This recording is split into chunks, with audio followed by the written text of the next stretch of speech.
நாளை குரூப் 4 தேர்வு எழுதக்கூடிய மாணவ மாணவிகள் அனைவருக்கும் என்னுடைய மனமார்ந்த வாழ்த்துக்கள் தெரிவிச்சுக்கிறேன். நம்ம என்ன பண்ண போறோம்? அதாவது இத்தனை ஆண்டு காலமாக, இத்தனை வருஷமாக நம்ம இந்த நாளுக்கு வெயிட் பண்ணிட்டு இருந்தோம்.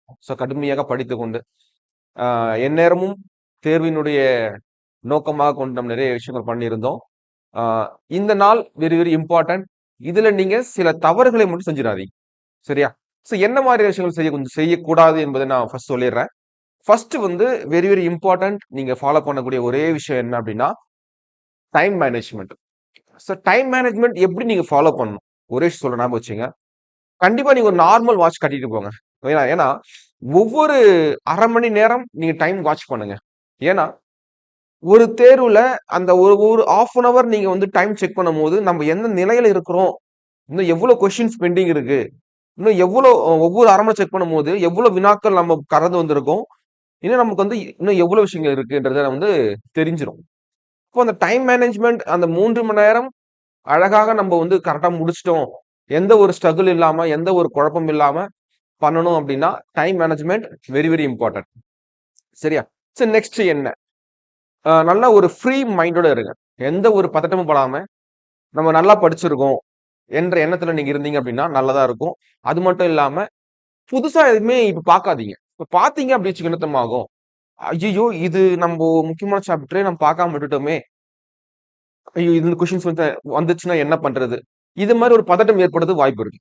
இது தவிர்க்கணும் அப்படின்னா, எதுவுமே நீங்க புதுசா எதுவும் பார்க்காதீங்க. பார்க்காம, நீங்க படிச்சத ஒவ்வொரு விஷயத்தையுமே அழகா ரீகால் பண்ணுங்க, ஞாபகப்படுத்துங்க. உங்க ஃபிரெண்ட்ஸ் சர்க்கிள்ல போயிட்டு கொஞ்சம் டைம் ஸ்பெண்ட் பண்ணுங்க. உங்களுடைய மைண்ட ஃப்ரீயா வச்சுக்கிடுங்க. சரியா? இதுதான் இன்னைக்கு தேவ. நாளைக்கு காலையில கூட நீங்க 4 மணிக்கு, 5 மணிக்கு, 3 மணிக்கு எந்திரிச்சு பழக்கத்த வச்சுக்காதீங்க. ஏன்னா எக்ஸாம் ஹால்ல தூங்கிட போறீங்க. ஒரு ஃப்ரீயா ஒரு 5:30 டூ 6:30 அந்த டைம்ல எந்திரிச்சு, உங்க சென்டர் எங்க இருக்கு? உங்க டிஸ்டன்ஸ் பார்த்து புரிஞ்சுங்க. அதுக்கு எவ்வளவு டைம்க்குள்ள போய் ரீச் ஆனா 8:30 டூ 9 நம்ம போயிட்டு அந்த ஹால்ல உட்கார முடியும். இப்படின்னு சொல்லிட்டு ஒரு கால்குலேஷன் பண்ணுங்க. அதுக்கு ஏத்த மாரி வீட்ல இருந்து கிளம்புங்க. நல்லா சாப்பிடுங்க. இனி கண்டிப்பா ஒரு 8 ஹவர்ஸ் நல்லா தூங்குங்க. அதுதான் இம்பார்ட்டன்ட். சரியா? எந்த ஒரு பதட்டமும் இல்லாம, எந்த ஒரு பயமும் இல்லாம, நீங்க ஃப்ரீயா கொஸ்டின் பேப்பர அணுகும் பொழுது, கண்டிப்பா நீங்க எல்லா கொஸ்டினுமே நீங்க அழகா அட்டெண்ட் பண்றதுக்கு வாய்ப்பு இருக்கு. சரியா? அதே போல எடுத்ததும் எல்லாமே ஷேட் பண்ணிட்டு போயின்னு சொல்லி நினைக்காம, அதிகமாக ஒரே வினாக்களுக்கு மட்டும் டைம் ஸ்பெண்ட் பண்ணி, அதுல நீங்க டைம் கடத்திட்டீங்க அப்படின்னா, வரக்கூடிய வினாக்களுக்கு டைம் இல்லாம போயிடும். அது மாரி பண்ணாம, தெரிந்த கேள்விகள ஃபர்ஸ்ட் அட்டெண்ட் பண்ணிட்டு வாங்க.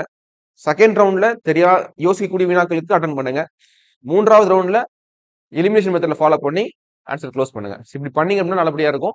ஃப்ரீயா பயப்படாம நல்லபடியா எழுதுங்க. வெற்றி உங்கள் வசம் இருக்கும்.